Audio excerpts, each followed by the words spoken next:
Hi, good afternoon, everybody. Lovely to see so many of you here. Very much appreciate it, given the state of the weather. It feels very British today here with the rain that we've currently had. And welcome to this year's annual Lighthouse seminar, Mastering the Modern Mind. So I am the Chief Exec and founder of the Lighthouse Company in London and in New York, and our business identifies really and places many of the top leaders within our industry, both here in New York and across Europe. And I've also been studying and now practice as a psychotherapist at the Grove Clinic in London as well, so I have two hats on today. At the Lighthouse, we are very lucky to represent many of the agency networks from Dentsu, WPP, Omnicom, etc., and many of the majority of the big modern media owners, so Snapchat and Facebook and Twitter and Hearst and The Guardian, Wall Street Journal, AOL and beyond. As many of you know, the Lighthouse has a very specific interest in the human condition, bringing an understanding of psychology and some psychotherapy to our interview rooms with assessments and encounters with the many clients and candidates that we do actually represent. And it makes us pretty unique, actually, in the talent representation space, both sides of the Atlantic. It is this continual fascination with the human leadership mind that has encouraged us to bring this very special seminar to the Liberty Theatre this afternoon. Every year at the Lighthouse, we undertake a survey of over 1,000 CEOs and monitor both the attitudinal patterns and ambitious outlooks of our industry's leading executives. In addition, we utilise our highly privileged bird's eye view to really look at the hypotheses of the reported and observed behaviours appearing in the very boardrooms into which we are invited. What has struck me most as I work with both these hypergrowth and legacy businesses is the increasing levels of anxiety and fear being carried by the leadership.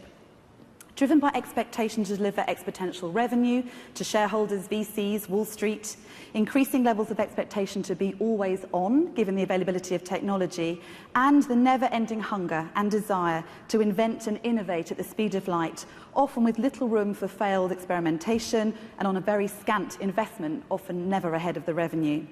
So it's no wonder that earlier this year, a study by Harvard Business School and Stanford University revealed that our biggest stressor was the fact that we might lose our jobs, something that increased our odds of poor health by 50%.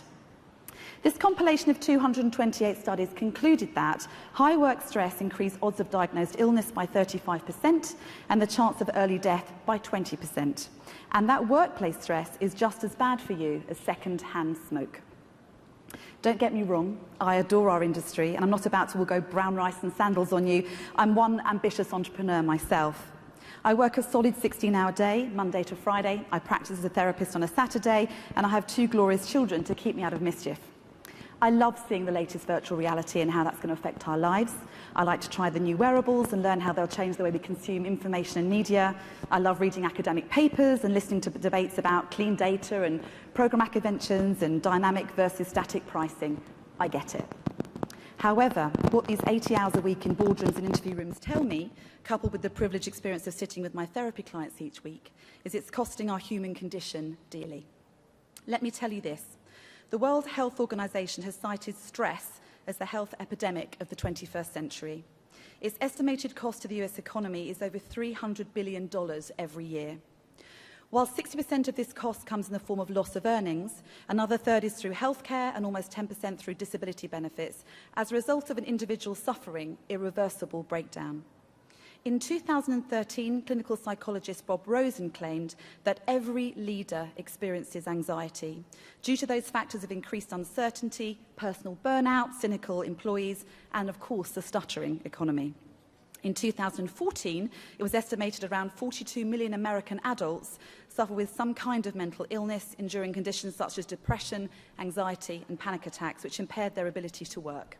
And in 2015, the Families and Work Institute and Gallup published a poll stating that a quarter of the US labour force are working over 50 hours every week, with 1 in 5 working a 6 or 7 day week. Layer onto that the recent data from the US Travel Association that states since the turn of the millennium, the number of vacation days taken by the average worker in America has dropped from 21 to just 16 days. Is it any surprise that we're seeing this high level of burnout? And not one of us in this room is immune. Our ability to master our modern mind and our emotions will vary very individually. Our brains are unique organs, and no two, of course, are the same. This means how we deal with our mental state will vary too. So whilst many of us may proudly march off to the gym and undertake our annual company medical and now better understand the effects of diet, exercise, alcohol, nicotine intake, we are yet to wonder what our mental state might be. Thanks to the glorious Ariana Huffington, we might sleep a little more, we might meditate a little more, and thanks to Sheryl Sandberg, we might have addressed our work-life balance a little more. But where is the equal pride and proactivity in looking after 50% of our human functioning system, our beautiful minds?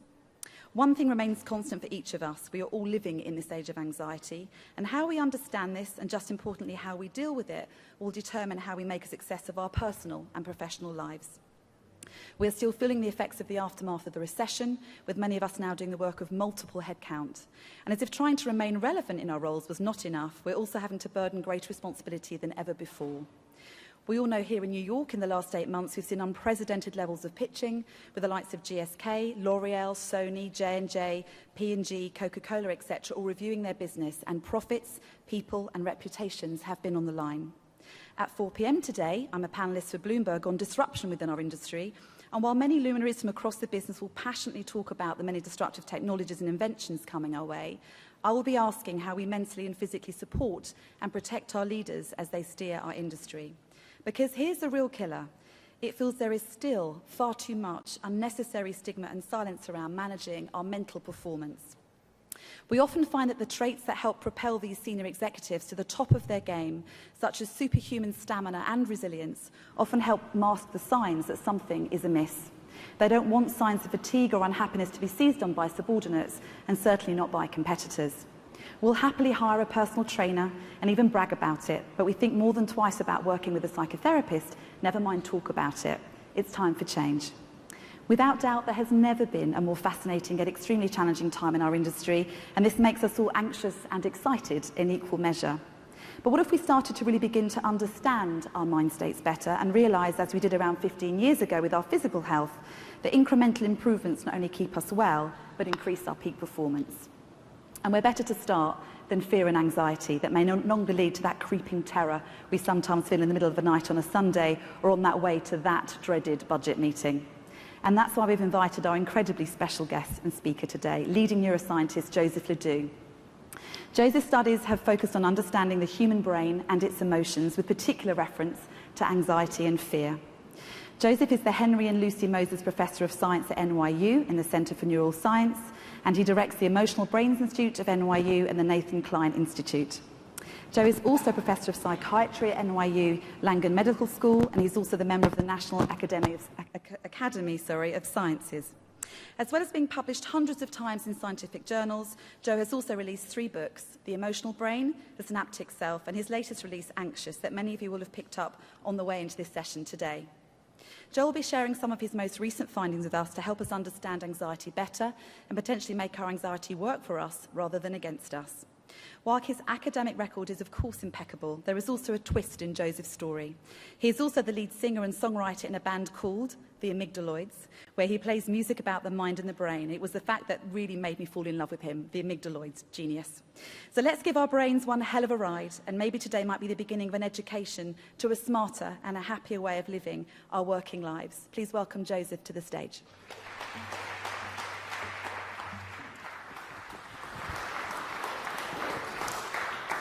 Well, thank you all for coming here, and thank you, Kathleen, for inviting me. It's a great pleasure to be here.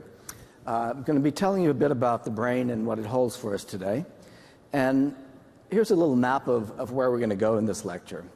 I want to tell you a little bit about how I got into neuroscience, which is really through the back door. I want to then go on into what's sometimes called Neuro Fication, and I'll explain that later. And then I'll talk about my own work on the topic of fear, anxiety, and stress, and close off with some ways that we can build upon this research to help us cope a little better with our daily life. So I grew up in Louisiana in a small town, went to college at LSU, and in a way I'm coming full circle today, coming back to marketing and advertising, because that's what my first degree was in college. And I also got a master's in marketing and consumer behavior at LSU, before falling in love with the work being done by one of my professors in a class that I randomly took, and he was studying the brain. I had no idea you could study the brain, And it was just an amazing opportunity, and so I decided that's really what I wanted to do. I wanted to learn how the brain works. So I left my interest in marketing and consumer psychology behind and turned to studies of how the brain actually works. At the time that I got my PhD, there was no neuroscience. There were no people who called themselves neuroscientists. There were researchers who might be physiologists, anatomists, psychologists, pharmacologists, chemists, and so forth. But the field of neuroscience didn't exist. Today, there are more than 30,000 people who call themselves neuroscientists and attend the Society for Neuroscience meeting each year. It's a real zoo, probably even worse than Advertising Week in terms of being jam-packed with people trying to attend sessions and so forth. So I want to talk a little bit about what neuroscience is and what we hope to do with it. It's a kind of dogma in this field that all aspects of our mental life and our behavior are products of the brain in some way or another. And that studies of the brain can help us understand human nature, understand who we are and why we are that way, and improve our well-being. Now, when we talk about psychological and behavioral functions, we have to think about them as being related across three different levels. And these can be typified by three questions: what, where, and how. The what question is the behavioral level. What is it that we want to know about the brain? This is an important first step, because if you don't really understand what it is you're looking for, you won't find it. And that's been a big problem, as I'll talk about as we get further into the lecture. Second question is where. Where is that function located in the brain? Now, we often think about brain areas as being responsible for functions, but brain areas don't do anything. Brain areas are parts of circuits, and it's circuits, interconnected areas that come together in complex ways that achieve functions. For example, we have a part of the brain called the visual cortex that allows us to see and perceive our world, but the visual cortex is only a small part of that whole process. The system starts with the eye, and the eye sends axons, those are nerve fibers, into the brain, where there are several connected areas. One is in the thalamus, and so forth, on into the cortex, where there are many sequences of steps within the visual cortex that ultimately give rise to our perceptions. So it's very important to understand that brain areas do nothing. Brain areas only contribute to functions by virtue of the circuits in which they're involved in. Now, even the circuits don't do anything, because it's the cells and synapses and the molecules within those cells and synapses that are actually doing the physical work. And that is the question of how. So, as a neuroscientist, you may be thinking that I'm a reductionist, that my goal is to start with the behavioral level, take it into the level of areas and circuits, down to cells and molecules and genes. And once we get to the gene, we now understand what we need to understand. But that is not the way I think about it, and neither is it the way that I think a lot of current neuroscientists think about things. We're more likely to be thinking along the lines of an integrative approach, where information about behavior helps us find the genes that are responsible for that behavior. But those discoveries about genes may also help us understand something about behavior. In other words, let's say you have a gene that's responsible for something like aggression, and you find that that gene is related to other genes in interesting and complex ways. And by knowing those relationships, you may then be able to dissect the behavior of aggression into complicated and intrinsically complicated ways that separate these aspects of aggression out into unique partitions.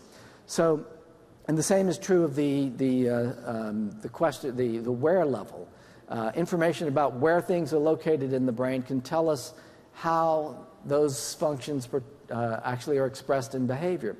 So, for example, the difference between short-term memory and long-term memory really came about through studies of a patient who was able to form short-term memory but could no longer form long-term memory because he had damage to a part of the brain called the hippocampus. So the hippocampus came to be associated with long-term memory but not short-term memory, and that told us that short-term memory and long-term memory are different processes. So those are some of the ideas that we work with and some of the approaches we take. But now I want to turn to this topic of neurification and emphasize that just because we've added neuro to something doesn't make it special, different, wiser, or more accurate.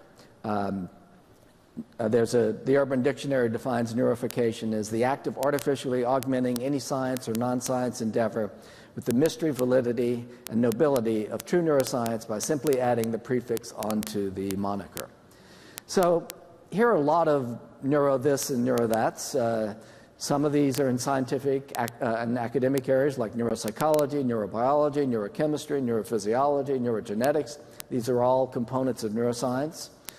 Within academic areas, we now have neurophilosophy, neuroeconomics, neuroaesthetics, neuropsychoanalysis, neuro-literary criticism. And in more practical areas, we have neuroeducation, neurolaw, neuromarketing advertising. There was a panel just before on that. Neuromanagement, human resources, and on.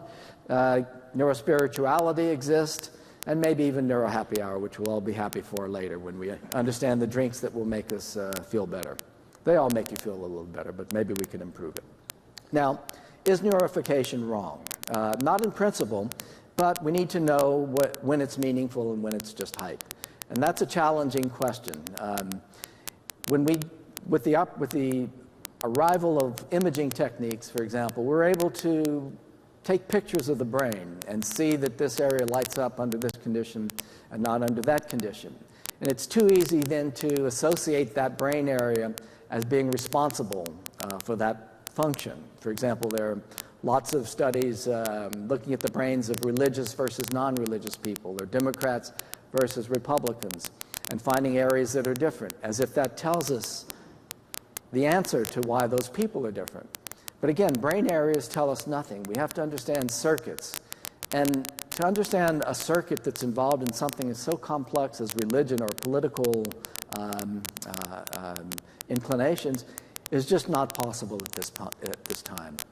We have to further understand the difference between correlation and causation. When we see some area of the brain lighting up, that means that area is correlated with that inclination, that tendency to be a Republican or a Democrat. Doesn't mean that area causes you to be that person. So we just have to be a little careful when we turn to the brain to try and understand important things. Neuroeducation is an interesting, how do I go backwards? Is it possible to go backwards with this thing? Or is somebody up there running it that can go backwards? Okay, great, thank you. So neuroeducation is an interesting example because there's a whole field that's designing textbooks and creating ways that you should be teaching children on the basis of certain things. For example, we know that the visual cortex has to develop in a certain way on the basis of visual input at a certain age. Otherwise, it doesn't get wired up properly, and then the child doesn't see properly. Now, on the basis of that so-called critical period for visual development, a lot of principles of education are being promoted, but there's no reason to think that the critical period for visual development is going to be the same thing for mathematical development or for linguistic development and reading development and on and on. So we have to just be careful not to take something just because it's factual and assume it's going to apply to all possible instances that are somehow related. And a lot of what passes as neuroeducation really is just ideas and findings about psychology. And this is an important point, that what's important is at what age can a child learn mathematics, and at what age can a child learn to read? Obviously, the maturation of the brain is important in that sequence of events, but we can learn this information simply by studying children and their behavior. We don't need the brain to tell us that. Calling it neuroeducation because we have some hypothesis about the neural basis of that process doesn't make it any wiser or smarter. So sometimes scientists drink their own Kool-Aid. So we might start with a scientific finding. That becomes popularly interpreted in some way to make it palatable to the public. Maybe a journalist finds some interesting twist to a finding and presents it that way, metaphorically, for the public to understand. The popular interpretation then gets adopted by scientists because they think that's a useful way to express the information to the public. But then the scientists can sometimes begin to believe the popular interpretation, and that interpretation comes to not only be viewed as an interpretation, but as a fact about how the brain works. And I'll give you an example of that in a minute. So here's some ideas that have gone in this route. So certain findings, for example, that the right brain is more holistic or analytic, and the left brain is, so the right brain is more holistic and the left brain more analytic. The left brain is more rational, the right brain more artistic. These ideas come from some certain basic findings about differences between the two hemispheres in the way they process information, but they don't necessarily justify these more elaborate conclusions. So we start with a fact. The fact then gets blown out into an interpretation, and the interpretation then becomes the fact. Dopamine, you've probably heard of as the chemical of pleasure. That's absolutely wrong. It is not the chemical of pleasure. I don't have time to tell you why, but take my word for it. It's involved in the process of seeking goals, but not in the process of reaping the benefits of those goals. Brain imaging cannot let us read minds. It can tell us how certain processes work in the brain, but it can't tell us the content of those minds. And my favorite, the amygdala, is the brain's fear center. Has anyone ever heard that idea? Okay, a few people. Well, it's absolutely wrong, and I'm partly responsible for that idea, so I'm confident in telling you that it's wrong. So let's talk about that. So I've researched the amygdala for about 30 years. When I started, it was an obscure area, and it's now practically a household word. I think probably everyone has heard of it in some way or another. But 10 years ago, you may not have heard about it. So in popular culture, here we have The Shadow of the Bat, a Batman comic book, and in it there's a character that the caption reads, "The amygdala is an almond-shaped mass of nerves in the brain that usually controls feelings of rage." In this monster's case, it went badly wrong.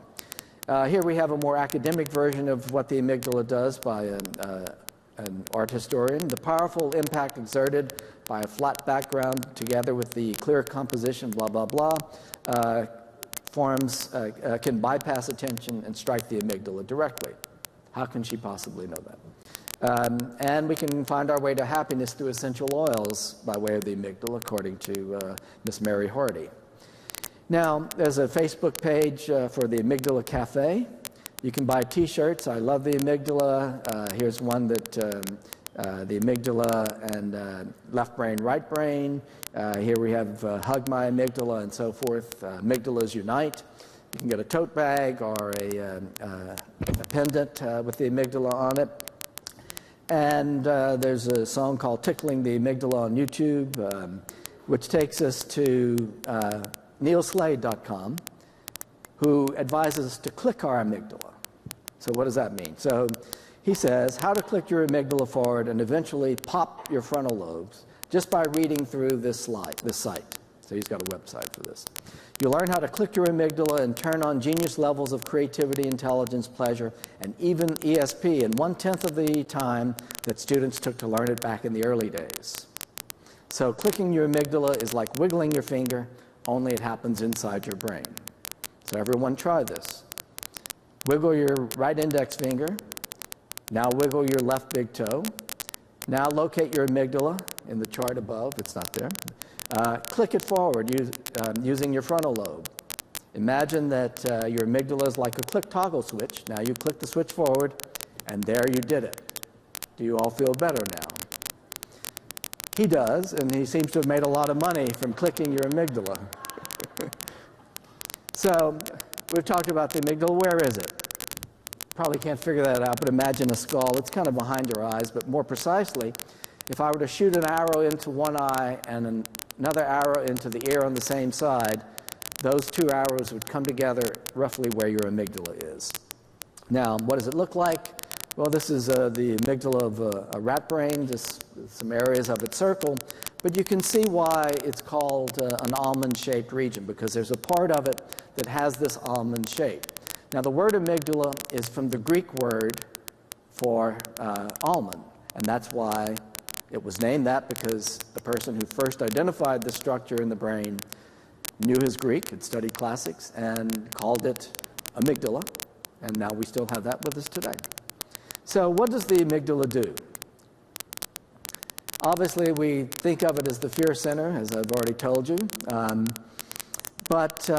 so you see a bear, the amygdala feels fear, and so you run away.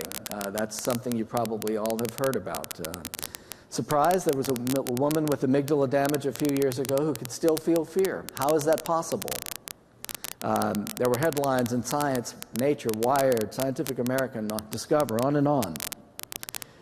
Humans can feel terror even if they lack the brain's fear center. Scaring the fearless, evoking fear in the fearless. It was big news. But it would only be big news if you believe that the amygdala is the brain's fear center. And as I said, my work is partly responsible for that. Not because I said the amygdala was the brain's fear center, but I said it was part of a fear circuit. And the idea of the circuit got lost, and the amygdala became the fear center. So, well, where do we go with this? So let's talk about it a little bit. So in people, the feeling of fear reliably occurs when we're in danger.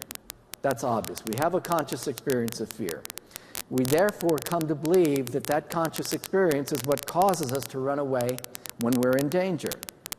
But when we study the amygdala and we measure responses, we also then come to think that these responses must be due to the presence of fear. So if we measure, for example, brain activity, the amygdala lights up when a person is shown a threatening stimulus. That must mean that the amygdala is feeling fear, and the reason the person's heart is racing is because the amygdala is feeling fear. But again, this is a confusion between correlation and causation. The threat both elicits feelings and controls the responses, but it does this through different brain circuits. So, the bear out there in the woods, your brain sees it. That information goes to your neocortex, where you consciously experience fear. It goes to your amygdala, which detects the threat and controls responses like running away and the physiological support of this. Heart is beating faster, adrenaline is being released, cortisol is being released. All of these things are important for revving you up and getting your body going in this situation. But this is not fear. Fear is the conscious experience, your ability to consciously know that you're in danger, and it's in part due to the stuff happening under the hood, but the stuff under the hood is not the same thing as fear. So we have to make this distinction between the conscious experience of fear and the non-conscious control of responses when threats are detected. Now, we obviously both consciously detect the threat and non-consciously detect the threat. And it's only by studying the brain that we realize that these are two different systems. And you wouldn't know that from simply your own experience because they're fused in your experience. Now, this takes us to the question of why have drugs failed? There are lots of drugs that you can buy to help you feel less anxious and fearful. But recognizing the failure, Big Pharma has begun to pull out of drug discovery for anxiety. Andrew Whitty, the CEO of GlaxoSmithKline, in 2010, we believe the probability of success is relatively low. This is commenting on the success of new anti-anxiety drugs and why he's getting out of that business. Scientists also feel this.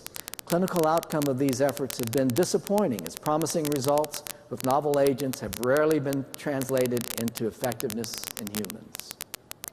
What's wrong? Well, here's how the drugs are developed. And I do a lot of my research on animals, so I'm not criticizing animal research at all. But we have to understand what we can and can't learn from this research. So there are all kinds of tests that you can put animals in, and then you give them a drug to see if they are less timid when you do that. So, for example, oops, please back up again. Sorry, I keep looking for the back button.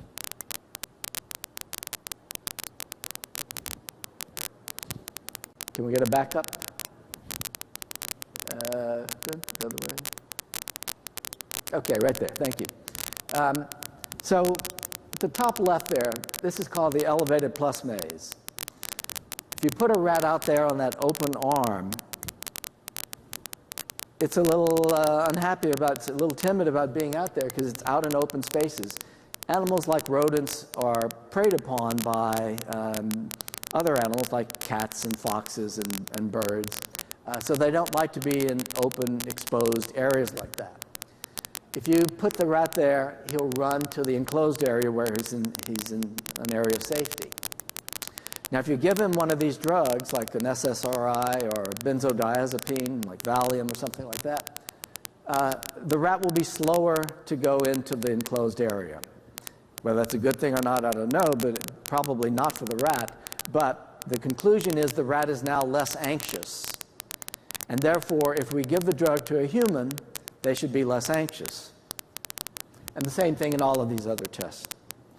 But we have to go back to this diagram, because what we find out is that the rat, if you think about what the rat was doing, no one measured the rat's anxiety. What they measured was the animal's behavior.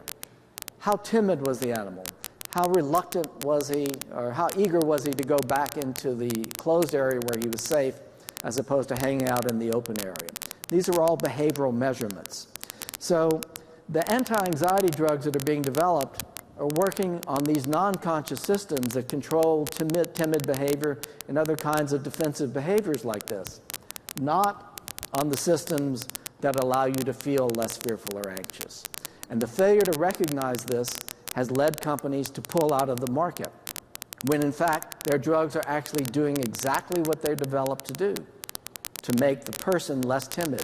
So a person on these drugs who has social anxiety disorder, for example, is more likely to go to the party. They're less timid, but they're still going to feel anxious when they're there. So the drug is a failure. Wrong, the drug is a success. It got the person to the party. That's an important step.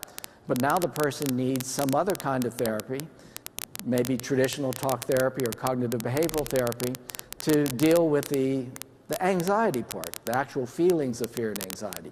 You can't just knock those out with a drug. You can sort of emotionally mute the brain with a drug, but that's not the same thing as removing anxiety. So, I just told you all of this, so I'm going to skip this slide in the interest of time. So our ability to understand the brain, as I said before, is really only as good as our conception of what we're studying in the brain. Just because something is framed as science doesn't mean it's correct. So there's a lot of, you can find all kinds of things out there scientists say, or researchers say, in all sorts of advertisements, in articles about science, as if finding a scientist to say something proves that it's correct. That's the scientist's opinion, but other scientists may have other opinions. So, I think we have to realize a number of things. One, it's really hard to understand the brain. There's going to be a lot of opinion about the brain. We have to separate the opinion from the facts. And that's something that often becomes a slippery slope, and that is not taken, the care isn't taken there as often as it should be.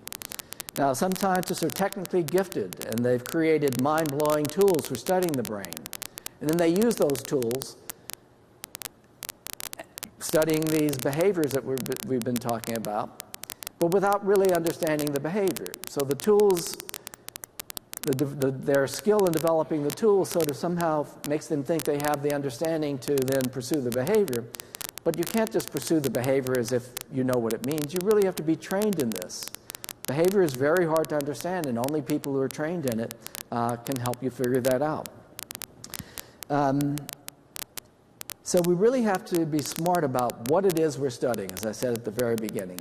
Our ability to understand the brain is only as good as our understanding of what it is we're asking the brain to do. Now, and that's why you can't just simply bring any old psychologist into your company and ask them for advice, because they may or may not be talking about opinion. They may or may not have a good opinion.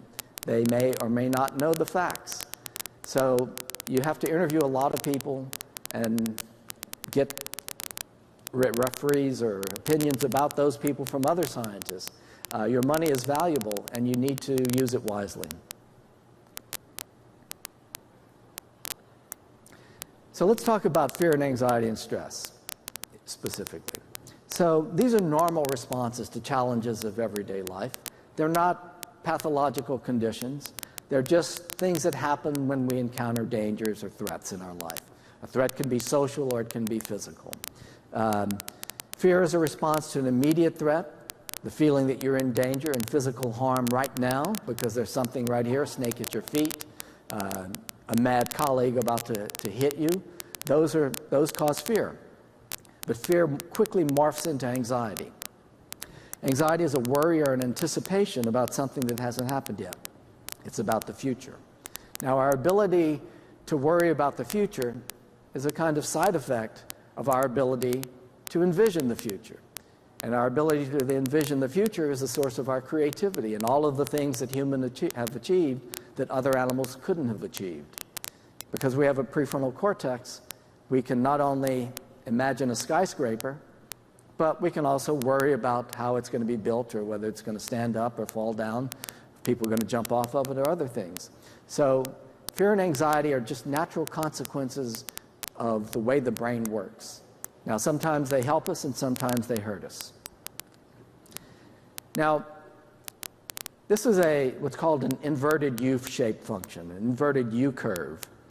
And what it shows at the top is the optimal level of arousal, or anxiety, or stress, or however you want to call it. Now, we have to be somewhat aroused in order to perform well. So if I didn't care at all about this lecture, I wouldn't have, put all these slides together in a very good way and just sort of done it in a slapdash way, and I wouldn't have been concerned about it at all. I wouldn't be performing very well. Hopefully, I'm doing better than slapdash. But then if you are overly anxious, overly worried and concerned, you don't perform well either. So that's what the inverted U-shaped curve shows you. You have to have some level of anxiety to do well. So you have to go, you can't walk into a lecture being asleep or bored or even mildly alert. You have to try to reach that optimum level of alertness and arousal, your peak performance level. Because as you go beyond that, you begin to be stressed out, anxious, perhaps even in a panic. And once you're on the downward slope, your performance decreases. And that's where you want to avoid being. You want to avoid being on the up or the down slope and find your optimum level of performance. So this is just another way to say it. You've got my attention, you're rocking it, starting to freak out, crashing and burning. So we have to find the way to be at the point where we're rocking it all the time. That's not possible, but it's something to strive for. Now, it gets complicated, though, because the shape of the curve changes depending on how complicated our goal is or our task. If the task is very simple, you can be very highly aroused and still perform well on it. You can also perform well at your optimum level of arousal. But if the task is very complex, then you're going to be a little different. You're going to perform less well in general, and the arousal level you're going to be able to tolerate is going to be less in order to achieve the optimum level of performance. So this also plays out in terms of individual differences. We all are at a different point along the scale of optimal level. So my optimal level is going to be different from yours, maybe in subtle or maybe in very gross ways. So we need to know our optimal level in order to shift it a little bit and in order to achieve it when we need to. So I want to leave you with some thoughts about anxiety and stress and why they're really bad for you. So one thing that happens under intense stress is that all tasks become complex tasks. Your performance level drops, the amount of arousal and alertness that you can take diminishes, the amount of arousal you can take diminishes as the task gets, as you become more stressed. So if you're really stressed, you can't take a lot of arousal because you're already highly aroused, and additional arousal just causes you to break down. So why does this happen? Let's look at it a little bit. So here we have a threat. Now, the threat goes to the amygdala. The amygdala can be thought of as the accelerator of the system. It's going to drive the hypothalamus and pituitary gland to release stress hormones like like cortisol. The threat is also going to go to the hippocampus. Now, the hippocampus in this case is important for memory, as I told you, but in this case, its job is to kind of be the brake. It tries to slow things down. So the amount of cortisol released in any situation is kind of a balance between the accelerator and the brake under normal conditions. Now, these two areas are differentially affected by the cortisol that's released. So the amygdala, you see a positive sign there, is positively affected. So the accelerator is pressed harder. So the amygdala is releasing more stress hormone. The hippocampus is negatively affected. That means its ability to put on the brakes is weakened. So under intense stress, what you have is, well, before I talk about that, I want to talk about the prefrontal cortex because it is also affected by cortisol. And those three, and excuse me for this slight divergence here, but those three areas are very important because the amygdala, as I've told you, is involved in threat detection, hippocampus in memory, and the prefrontal cortex in thinking, planning, and decision-making, something very important in your jobs. So what happens when the amygdala is accelerating more and more and the ability of the hippocampus to put the brakes on is impaired? And the reason that happens is because cortisol actually shuts down the hippocampus, and over the long run, if cortisol continues to be released, if you're stressed for days, weeks, up to like a month or so continuously, cells in the hippocampus begin to die. The neurons begin to shrink, shrivel up, and die. So the hippocampus becomes unable to put on the brakes. You become less capable of forming new memories and retrieving old memories. And because the prefrontal cortex is also impaired in this way, your decision-making, thinking, and planning are disrupted. None of these things are very good for you. And it all has to do with the amygdala being put on free rein here because it can't be regulated in the proper way by these areas. So what are some of the consequences of extreme prolonged stress? Well, we talked about some of the brain consequences, but here's some others: headache, feelings of despair, lack of energy, sadness, nervousness, and all of these other things like attention disorder and memory loss and inability to make good decisions. Skin problems, muscle and joint pain, heart problems, stomach problems, pancreas is impaired, intestines, the reproductive system, sex drive can be altered, the immune system, an important one, because under stress you get sick easier because your immune system is impaired. And if you aren't able to recover from illness or prevent illnesses from coming, you can't be optimally performing. So it's not just cortisol that's doing this. We also have hormones coming out of the autonomic nervous system, particularly the sympathetic nervous system, which is the fight-flight system that releases adrenaline, which also further pumps you up and keeps you going if in the short term, but in the long term is detrimental. So the job of the parasympathetic nervous system is to rein in the fight-flight system. They're complementary systems. So when you're charged up, the parasympathetic slows it down, but it can only do this under certain conditions. The sympathetic will normally dominate. So how can we improve our performance under anxiety and stress? I guess another way of saying this are why some things that you think work actually do. So let's make the obvious scientific. One thing, if you break tasks down into achievable parts, it makes it easier to be at the optimal performance level for each part. So, if you have a complex task, that shifts you to a non-optimal level on the scale. So, I guess it would be this way. So, if you break the task up into simpler parts, then it's easier for you to be at that optimal level. Spread the tasks out. Any kind of experience in which you're learning and engaging your brain in complicated activity depends on certain enzymes in the brain that are depleted as they're used up. So this is why cramming for an exam is really bad, because it depletes this enzyme called CREB, C-R-E-B. I won't go into what it means.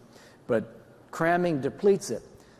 So if you study for the same amount of time, let's say 4 hours, either right before the test or spread out over several days, when you spread it out over several days, each session allows the CREB to be functional. But when you do it all in 4 hours, the CREB is non-functional towards the end, and you perform poorly. Sleep is really important. Sleep consolidates memories and improves performance. So taking a nap in the middle of the day is actually a really important thing. It's not just something you think, well, it would be good to do. It's probably really useful to do that. And of course, a good night's sleep is essential. We all have trouble getting a good night's sleep, but maybe some of us find it easier to take a nap. Take advantage of that because it allows your memories and your performance to consolidate over time. Another thing I want to emphasize is to allow your conscious mind to make things easier for your non-conscious mind. You know, Freud said that the consciousness is the tip of the iceberg, the mental iceberg, and that's absolutely correct. Most of what goes on that's important happens underneath the iceberg. Now, our conscious minds are important, and we're, you know, it's part of our vanity that we think our conscious mind is doing all the stuff that we do, but actually most of what we do is done by our non-conscious mind, thankfully. Physical exercise improves metabolic function of the brain, increases alertness, improves mental and physical health. You know that exercise is good for you, but now I'm telling you why, because it actually does things that are very useful for your brain. It increases the metabolic energy supply of your brain, makes your brain work more effectively, allows your brain to counteract stress more effectively. Breathing exercises. You know, you always hear, if you're keyed up or if you're really annoyed about something, you're told, take a breath.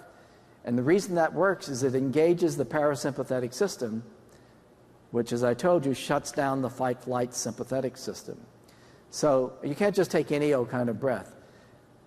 The kinds of breaths that are taught in yoga and meditation exercises are the way you have to do it. And this is a very simple thing that we can all do to rein in our fight-flight responses, make us feel less stressed in normal daily life. And of course, meditation allows the conscious mind to focus and avoids distractions. I'd like to just speak to you a minute about that. I'm not a meditator. I think I should be. I think everyone should be, because I think it really is important, and maybe I'm going to start after I just said that. But here, remember, it's your conscious mind that feels fearful and anxious. And the reason is because you have something there called, in your prefrontal cortex system, not just in the prefrontal cortex, but it's a circuit that's involved in something called working memory that allows you to hold information in mind and to regulate your attention, control the information flow coming into your mind, and to focus on what's important in the outside world. So this is sometimes called the executive function of working memory.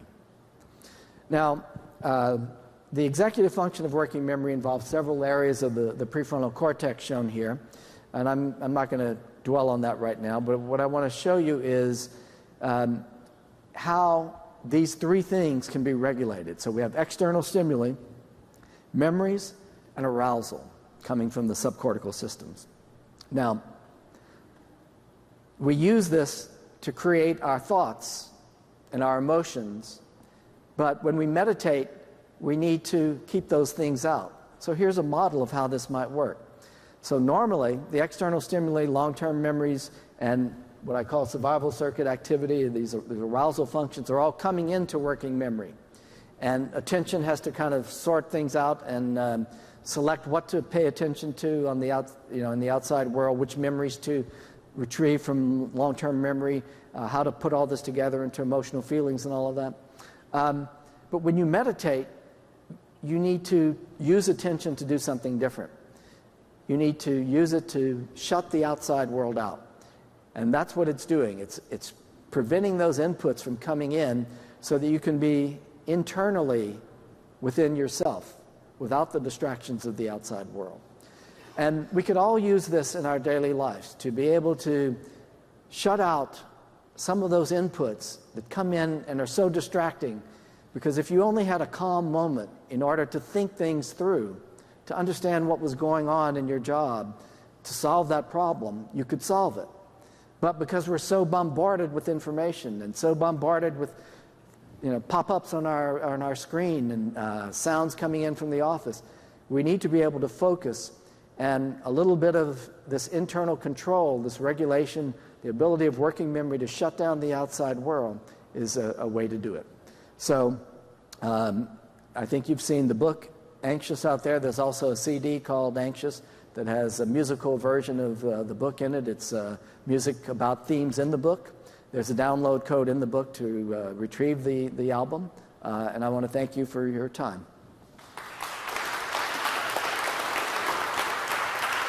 Thank you.